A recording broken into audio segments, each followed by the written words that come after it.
Assalamualaikum warahmatullahi wabarakatuh. Salam jumpa buat Bapak Ibu. Semoga Bapak Ibu sekalian sehat selalu di sana. Bapak Ibu, kita akan mencoba mengkumpas tuntas terkait dengan guru wali, hal yang baru kita dengar. Apakah itu sama dengan wali kelas, ataukah berbeda? Nanti kita sama-sama coba pahami. Mari kita berdiskusi dengan melihat dengan Permendikbud nomor 11 tahun 2025 yang baru saja terbit. Latar belakang kenapa kemudian ada guru wali ini sebenarnya dimulai dari terbitnya Peraturan Menteri Pendidikan Dasar dan Menengah Republik Indonesia nomor 11 tahun 2005 tentang pemenuhan beban kerja guru. Bapak Ibu, pelaksanaan beban kerja selama 37 jam dan 30 menit jam kerja sebagaimana dimaksud dalam pasal 2 sebagai guru mencakup kegiatan pokok. Jadi tugas pokok guru kita itu ada kurang lebih mencakup 5 ya. Pertama, merencanakan pembelajaran atau bimbingan. Ini sudah pasti sebagai seorang guru kita harus melaksanakan pembelajaran. Yang kedua yaitu melaksanakan pembelajaran atau bimbingan. Yang ketiga, menilai hasil pembelajaran atau pembimbingan. Itu juga sudah pasti. Dan poin D, membimbing dan melatih murid. Nah, kita terkonsentrasi pada sini. Pasal 3 poin D inilah yang memunculkan istilah dari guru wali. Dan kemudian nanti akan muncul pertanyaan apakah ini sama dengan wali kelas dan sebagainya, itu kaitannya dengan huruf E ini. Baik, kita simak selanjutnya. Apakah guru wali? Guru wali yang paling sedikit atau guru wali adalah guru yang paling sedikit melaksanakan pendampingan akademik, pengembangan kompetensi, keterampilan, dan karakteristik murid yang didampinginya. Jadi ini tugas seorang guru wali, ya. Jadi melaksanakan kurang lebih ada 4 ya, pendampingan akademik, pengembangan kompetensi, keterampilan, dan karakter murid yang didampinginya. Apakah sama dengan wali kelas? Secara langsung dapat dijawab bahwa ternyata tidak, Bapak Ibu. Jadi wali kelas merupakan tugas tambahan, tetapi untuk guru wali itu adalah tugas pokok guru, yaitu pada pasal 3 huruf D tadi. Jadi di sini ya, kita harus melaksanakan membimbing dan pelatihan murid ini merupakan tugas pokok kita, sehingga kita sebagai guru itu wajib untuk menjadi guru wali. Nah, paling mudah konsep guru wali ini adalah seperti pembimbing akademik ketika kita kuliah. Setiap uh, uh, mahasiswa biasanya itu memiliki pembimbing akademik. Jadi bagaimana mengantarkan proses awal siswa masuk sampai kemudian lulus itu didampingi oleh seorang dosen pembimbing akademik kalau di tingkatan kuliah ya. Tapi untuk tingkatan menengah itu adanya guru wali. Dan siapakah saja nanti, apakah yang dasar sekolah dasar ada guru walinya, itu kita lihat pada selanjutnya. Jadi saya ulang lagi, guru wali itu melaksanakan tugas pokok yang itu pada pasal 3 huruf D, dan wali kelas melaksanakan tugas tambahan pasal 3 huruf E. Jadi kesimpulannya berbeda. Nah, selanjutnya untuk tugas guru wali itu terdapat pada pasal 9, pelaksanaan pembimbingan dan pelatihan sebagaimana yang dimaksud dalam pasal 8 termasuk melaksanakan tugas sebagai guru wali. Jadi dimuat di sini ya. Kemudian tugas guru wali sebagaimana dimaksud pada ayat 1 paling sedikit melaksanakan pendampingan akademik, pengembangan kompetensi, keterampilan, dan karakteristik murid yang didampinginya. Jadi ini adalah tugas dari guru wali. Terus kemudian pendampingan kepada murid sebagaimana dimaksud pada ayat 1 dilakukan oleh guru wali kepada murid sejak yang bersangkutan terdaftar sebagai sebagai murid hingga menyelesaikan pendidikannya pada satuan pendidikan yang sama. Artinya tugas guru wali ini mendampingi dari awal siswa tersebut masuk sampai kemudian siswa tersebut lulus dari satuan pendidikan. Guru wali, sebagaimana dimaksud pada ayat 2, merupakan guru mata pelajaran pada sekolah menengah pertama, sekolah menengah sekolah menengah pertama luar biasa, sekolah menengah atas luar biasa, dan sekolah menengah kejuruan atau sekolah menengah kejuruan luar biasa. Nah, di sini Bapak Ibu, konsep guru wali ini diterapkan di sekolah menengah pertama atau SMP, dan kemudian di sekolah menengah atas SMA ataupun SMK atau sekolah menengah kejuruan. Nah, jadi di SD atau sekolah dasar sekali lagi tidak menerapkan sistem guru wali ini. Selanjutnya, dalam melaksanakan tugas guru wali berkolaborasi dengan guru pembimbing dan konseling, ya, BK, guru BK, guru bimbingan dan konseling, dan guru wali kelas, Jadi otomatis pada poin 5 ini menjawab tentang pertanyaan apakah sama guru wali dengan wali kelas, jawabannya beda. Bahkan guru wali itu harus berkoordinasi dengan guru wali kelas, sehingga bisa saja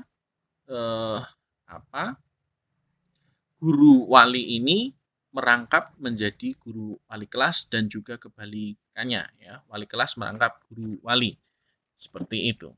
Tapi guru wali belum tentu wali kelas, tapi wali kelas sudah tentu dia menjadi guru wali.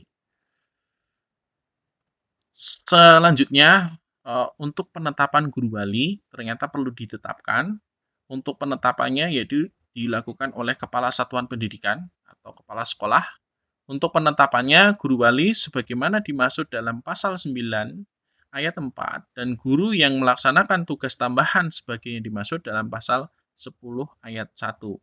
Penetapan guru wali sebagaimana dimaksud pada ayat 1 dilaksanakan dengan mempertimbangkan jumlah murid dibagi dengan jumlah guru mata pelajaran yang tersedia pada satuan pendidikan tersebut kecuali kepala satuan pendidikan. Jadi satu-satunya yang tidak mendapatkan tugas sebagai guru wali yaitu hanya kepala satuan pendidikan atau kepala sekolah. Jadi Bapak Ibu misalnya jadi kepala laboratorium atau menjadi wakil kepala sekolah atau guru yang mendapat tugas tambahan sebagai wakil kepala sekolah itu tetap harus menjadi guru wali. Seperti itu. Nah, bagaimana menentukannya? Tentu saja jumlah guru tersebut, jumlah siswa dibagi dengan jumlah guru. Jadi misalnya siswanya 100, terus kemudian gurunya 10, berarti masing-masing guru itu memiliki murid binaan sebanyak 10 siswa per guru. Mudahnya seperti itu. Nah, apakah diakui jam sebagai pemenuhan jam? Nah, Bapak Ibu, di sini di lampiran di Permendikbud nomor 11 tahun 2005 tentang rincian ekuivalensi tugas tambahan lain guru itu tidak disebutkan secara rinci berapa jam dari sebagai guru wali tersebut. Artinya secara tidak langsung, kalau wali kelas itu diakui 2 jam tatap muka, guru wali ini tidak ada keterangan yang rinci atau jelas menyatakan berapa jam diakui sebagai guru wali tersebut. Namun ini tetap wajib harus dilakukan seperti tugas pokok guru lainnya dalam proses perencanaan, evaluasi, dan pelaksanaan pembelajaran sebagai guru wali itu wajib dilaksanakan.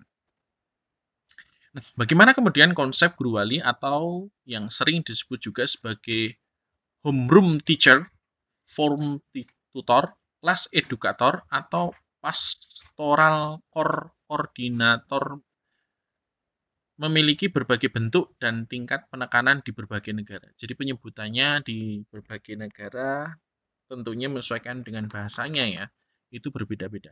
Contoh pertama di Jepang. Sistem homeroom yang kuat. Di Jepang, konsep homeroom sangat sentral dalam sistem sekolah. Sistem biasanya menghabiskan sebagian besar waktu sekolah mereka di kelas atau homeroom yang sama sepanjang hari dan memiliki guru homeroom yang sama selama bertahun-tahun. Jadi artinya ada guru yang mendampingi proses secara awal eh, sampai akhir hingga lulus. Kemudian konsep lainnya itu di Inggris lah ya, atau United Kingdom. Form tutor atau pastoral core di Inggris, sekolah memiliki sistem form tutor yang mirip dengan guru wali. Setiap kelompok siswa atau form memiliki seorang form tutor yang bertanggung jawab atas kesejahteraan umum atau pastoral care dan perkembangan non-akademik siswa. Mohon maaf kalau ada salah bacanya ya. Pastoral care berarti ini ya. Koordinator. Jadi di Inggris rupanya ada konsep demikian juga. Selanjutnya di Finlandia. Kita memang termasuk beberapa tahun yang lalu banyak konsep pendidikan kita mengadopsi dari Finlandia, dan Finlandia dikenal luas sebagai salah satu negara dengan sistem pendidikan terbaik di dunia. Konsep guru wali atau guru kelas atau class teacher di Indonesia, di Finlandia memiliki peran yang sangat sentral dan unik, berkontribusi besar terhadap keberhasilan sistem tersebut. Jadi rupanya Finlandia juga ada konsep guru wali. Ya, manfaat guru wali bagi siswa yaitu perkembangan holistik peserta didik, yaitu pembinaan karakter yang kuat, pengembangan potensi maksimal, pengembangan potensi maksimal, kemudian kesejahteraan psikologis dan sosial. Ini harapan-harapannya yang semoga tercapai dengan adanya konsep guru wali. Nah, selanjutnya yaitu peningkatan kualitas pembelajaran dan akademik, pemantauan kemajuan belajar, tentunya dengan kita mendampingi siswa, dapat memantau tentang hasil belajar siswa tersebut dan mengetahui permasalahan atau bahkan mengetahui gaya belajar siswa tersebut, apakah dia auditory atau kinestetik atau visual gitu ya, dan juga termasuk mungkin dengan istilahnya membantu dalam guru untuk mempersiapkan metode pembelajaran yang tepat bagi siswa dengan menyesuaikan kebutuhan belajar siswa tersebut. Kemudian motivasi dan disiplin, tentu saja motivasi sebagai lembaga pendidikan, sekolah atau satuan pendidikan tentunya diharapkan mampu memotivasi untuk berlaku lebih baik, dan juga siswa diharapkan meningkat kemampuan dalam kedisiplinan. Kemudian terkait dengan selanjutnya adalah tingkat kehadiran dan keterlibatan. Artinya dengan adanya dengan adanya wali murid tersebut, maka tingkat kehadiran siswa ini dapat maksimal ya, tidak mungkin banyak alfa dan sebagainya, dan juga keterlibatan siswa dalam kegiatan-kegiatan sekolah seperti ekstrakurikuler dan sebagainya diharapkan siswa terlibat penuh, sehingga pengembangan kompetensi dirinya itu sangat baik. Selanjutnya, komunikasi dan keterlibatan orang tua wali yang lebih baik. Tentunya dengan adanya guru wali diharapkan bisa menjadi jembatan komunikasi antara satuan pendidikan dan juga wali murid yang ada di rumah. Dengan begitu permasalahan terhadap murid itu bisa diselesaikan dengan lebih mudah, efektif. Ya. Terus kemudian kerjasama yang efektif tentunya upaya-upaya penanggulangan terhadap masalah siswa dapat diselesaikan dengan sebaik-baiknya. Terus kemudian pemahaman yang komprehensif, yang artinya pemahaman terhadap siswa itu secara menyeluruh, baik itu permasalahan ataupun kelebihan dari siswa, itu bisa digali potensinya jauh lebih baik lagi. Selanjutnya, efisiensi dan efektivitas pengelolaan kelas, yaitu administrasi kelas yang lebih teratur. Ya, harapannya mungkin untuk catatan-catatan terkait dengan pembinaan siswa, catatan terkait dengan istilahnya pelanggaran siswa ataupun pembinaan siswa, ataupun tingkat kehadiran siswa itu lebih baik lagi.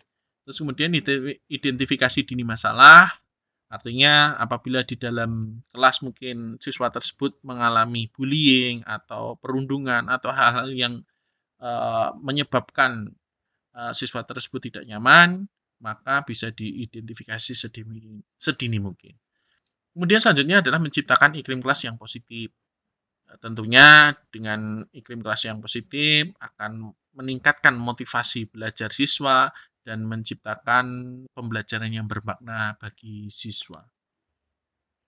Nah, kesimpulannya, konsep guru wali terutama jika didukung regulasi Permendikbud nomor 11 tahun 2025 ini adalah upaya untuk mewujudkan pendidikan yang tidak hanya fokus pada pencapaian akademik, tetapi juga pada pembentukan karakter dan kesejahteraan holistik peserta didik. Holistik ini adalah pembelajaran yang tidak membeda-bedakan latar belakang sosial, terus kemudian tidak membeda-bedakan latar belakang yang lain, sehingga peserta didik dalam belajar itu merasa nyaman dan dapat memperoleh ilmu yang baik, yang kelak insya Allah dapat digunakan ke depannya dalam mereka hidup di masyarakat. Baik, terima kasih. Itu saja yang bisa saya sampaikan. Sebelumnya kurang lebihnya mohon maaf. Ini hasil pemikiran saya terhadap guru wali. Tentunya masih banyak kekurangan dan butuh saran, butuh diskusi. Silahkan Bapak Ibu berkomentar di dalam volume di dalam komentar ya, di dalam channel ini. Mari kita berdiskusi. Jika ada salahnya, silahkan dikoreksi. Jika ada perlu tambahan, silahkan nanti ditambahkan. Terima kasih banyak. Salam sehat selalu buat Bapak Ibu sekalian. Saya kira wassalamualaikum warahmatullahi wabarakatuh.